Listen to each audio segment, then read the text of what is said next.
So, hello my cute little pumpkins. Here the Whispering Pages is back with another video for the When Moon Hatched novel by Sarah A. Parker. Before moving ahead, I just wanted to give a second to all the rights reserved. No part of the publication may be reproduced or in a retrieval system. So, no copyright issue. All the copyright is given to the author Sarah A. Parker.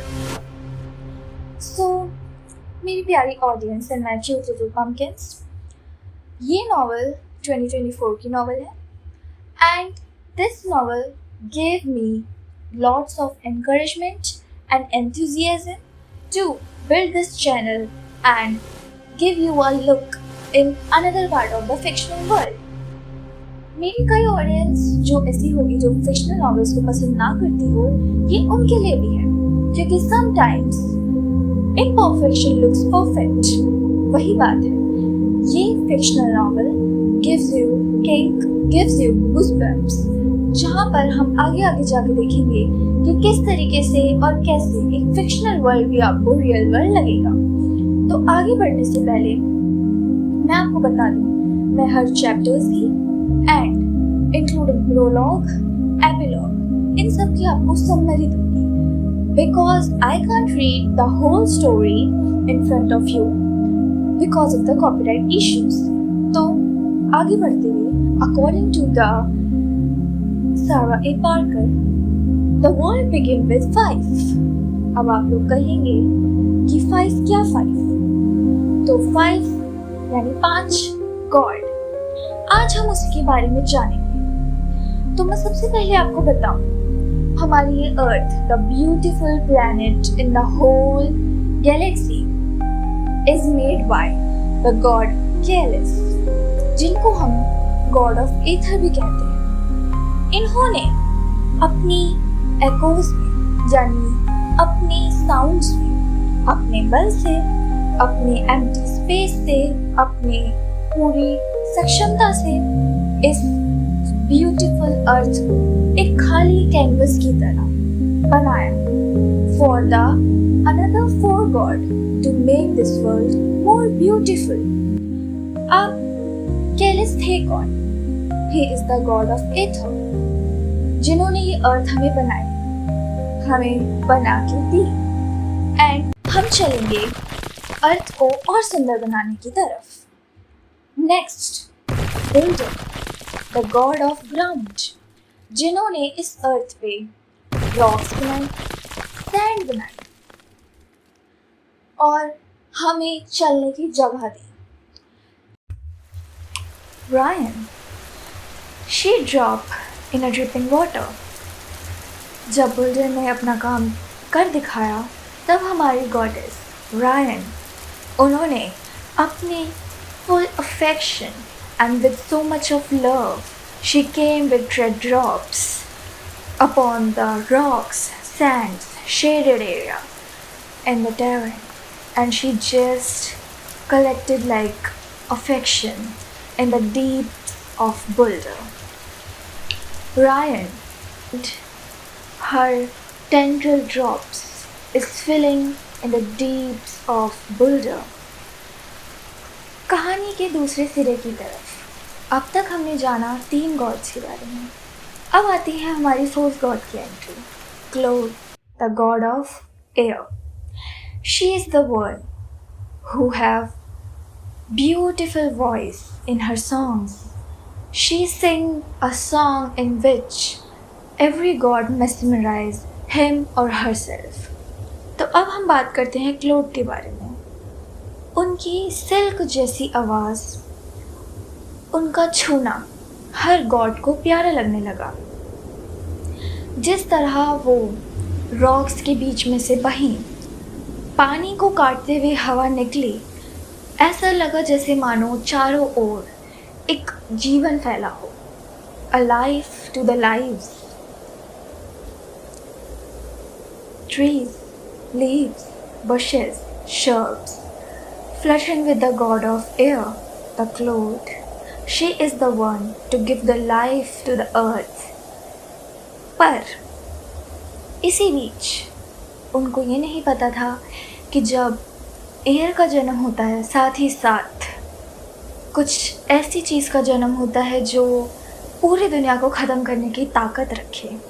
तो आइए हम चलते हैं अपने next god की तरफ, Ignius, the god of fire, who feasted on cloud like a devil feasted on a beautiful Cinderella। उसी तरह जब हमारे इग्नियस ने इस अर्थ पे कदम रखा, कुछ इस तरीके से क्लोड को फीस्ट किया कि मानो चारों ओर एक गर्म हवा फैली हो, चारों तरफ एक गर्म तिलस्मी आग लगी हो। Igneous, he thought that he couldn't live without Claude। कहते हैं ना, आग बिना हवा के नहीं जी सकती। उसी तरह इग्नियस क्लोड के बगैर कभी नहीं जी पाया। भले ही जंगलों में आग लगी, अर्थ ख़त्म हो रही थी, पर igneous thought that he gave Claude an opportunity to dance in smoke, to devour the smoke in her।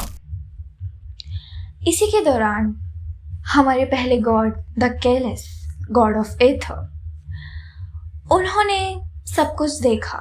ऐसा फील हुआ उनको कि सब कुछ बहुत अच्छा है, लेकिन उनको कहीं ना कहीं एक जेलसी फील हुई कि हर एक गॉड अपने में पावरफुल है। वो छू सकते हैं, वो देख सकते हैं, वो महसूस हो सकते हैं, पर केलेस, जिन्होंने सिर्फ और सिर्फ एक खाली एम्प्टी कैनवस दी, वो क्या कर सकते हैं? कुछ भी नहीं। लेकिन he is happy because he is a part of the world। All the gods, all the fives are living happily until there is a boom in the creation। There is a comeback of dragons, जो आज से करोड़ों सैकड़ों सालों पहले हुआ करते थे और आज हम उनकी कहानियाँ पढ़ते हैं। और हमारे ये 5 गॉड उनके बीच थे। The dragons, loved by all the gods. जब ड्रैगन्स ने अपने कदम रखे तो उन्होंने इस वर्ल्ड को 3 पार्ट्स में डाइवर्सिफाई कर दिया।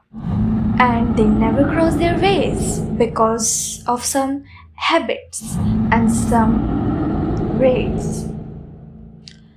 The sheath, beastie dragons, सबसे खूंखार, उन्होंने अपने कदम रखे the burn, the topmost part of the earth। उन्हें पसंद थी रोशनी, ऐसी रोशनी जो बाकियों को जला दे लेकिन उनको क्या दे? जीवन। नेक्स्ट इज द बोगिथ, ऐसे ड्रैगन्स जो क्यूट हैं पर इतने भी नहीं कि उनके पास जाके हमें उनसे प्यार करने का मौका मिले। काफी खूंखार, छुओ तो जल जाओ, ऐसे ड्रैगन्स। उन्होंने चुना अपने आप को फेड्स में रखना, ऐसी जगह जहाँ पर ट्रीज हो, रॉक्स हो, पर ना ज़्यादा रोशनी हो और ना ज़्यादा अंधेरा हो, ना ज़्यादा गर्मी और ना ज़्यादा ठंडी। Then the beautiful and the shiny dragons came into the life, the moon plums, चांद से दिखने वाले ड्रैगन्स जो सिर्फ और सिर्फ ठंड में रहना पसंद करते हैं। उन्होंने अपने आप को चुना the lowermost part of the earth, the shade। ना कभी रोशनी ने कदम रखे और ना ही कभी ठंडी हवाओं ने उसको छोड़ा। Moon plums, the flourished dragons, the beastie dragons, they can conquer on the world, the burn, the shade, सब कुछ मून प्लम एक जरिए में ख़त्म कर सकते थे, लेकिन उनका एक inhabitant, that is they can't bear sunlight and they can't live in muddy areas, जिस वजह से वो रह गए तो सिर्फ और सिर्फ अर्थ के निचले हिस्से में। में आगे बढ़ती गई। जिस तरह हम इंसानों ने आज भी इस अर्थ पे अपना कब्जा जमाया हुआ है, उसी तरह उस वक्त ड्रैगन्स के ऊपर भी क्वींस, किंग्स, उन्होंने अपना कब्जा जमाया। The beautiful moon plums, cyber sheets and the Bogith, जिनको हम मॉल्टन माउस भी कह सकते हैं, उनको अपना जरिया बनाया। वॉर्स लड़ी गई, सब खत्म किया गया। और आज बुल्डर ने देखा कि उसकी बनाई हुई रॉक्स, उसके बनाए हुए ग्राउंड से भी ऊंचा किंग्स एंड क्वींस के कासल हुए। दे all togetherly, the all five gods, can't bear the pain of seeing the dragons killed. Gods को लगता था कि ड्रैगन का मरना यानी मून का गिरना, क्योंकि dragons are the moons for the gods, they are the love. After the 7 moon falls, यानी 7 ड्रैगन्स के मरने के बाद 5 ऑफ द गॉड को यही लगा कि इसमें सिर्फ और सिर्फ कैलिस की गलती है, द गॉड ऑफ एथर। कहीं ना कहीं कैलिस को भी लगने लगा जो उसने एम्प्टी ग्राउंड दिया फॉर द अपकमिंग ट्रेजेडीज, ये उसकी गलती थी। लेकिन उसको ये भी पता था कि अगर वो ये ग्राउंड ना देता, यानी ये एम्प्टी कैनवस, तो कोई भी गॉड अपना कमाल ना दिखा पाता। लेकिन with the cleverness and with the ferociousness, all the 4 gods, Ryan, Claude, Boulder, and Ignis, togetherly caged the god of Aether, Caelus. उसको पीसेस में तोड़ा गया, खत्म किया गया और उसको डेप्थ में कहीं छुपा दिया गया कि आने वाले किसी को कभी खबर भी ना हो कि कैलस नाम का कोई गॉड भी हुआ करता था। They tore him into pieces and just carved him in his empty canvas. Now the peace reigned. शांति फिर से आई। ड्रैगन्स जी रहे थे, गॉड खुश थे। Until the 5 million year later, another moon fell.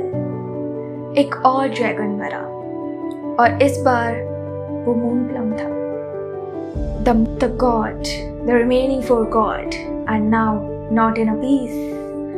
They are now in a tragic situation because of the another moon fell. So here we are completing our first video with the intro and the prologue. I hope आप सभी को ये बहुत अच्छा लगा होगा सुनने में, एंड आई होप कि आप आगे वाले पार्ट्स के लिए उतने ही एक्साइटेड होंगे जितने कि मैं भी थी किसी एक ज़माने में जब मैंने इस नॉवल को अपनी दुनिया बनाई थी। अब आगे वाले पार्ट्स में हम ये जानेंगे कि आखिर हुआ क्या और क्यों और कैसे कि अनदर मून फेल हुआ after the death of the god of the ether, कैलिस। अब हम ये जानेंगे कि ब्लेम किसको किया जाएगा और गलती किसकी होगी। तो इसी के साथ माय क्यूट लिटिल पम्पकिन्स, मेरे साथ बने रहने के लिए subscribe my channel, share my channel and give a head back.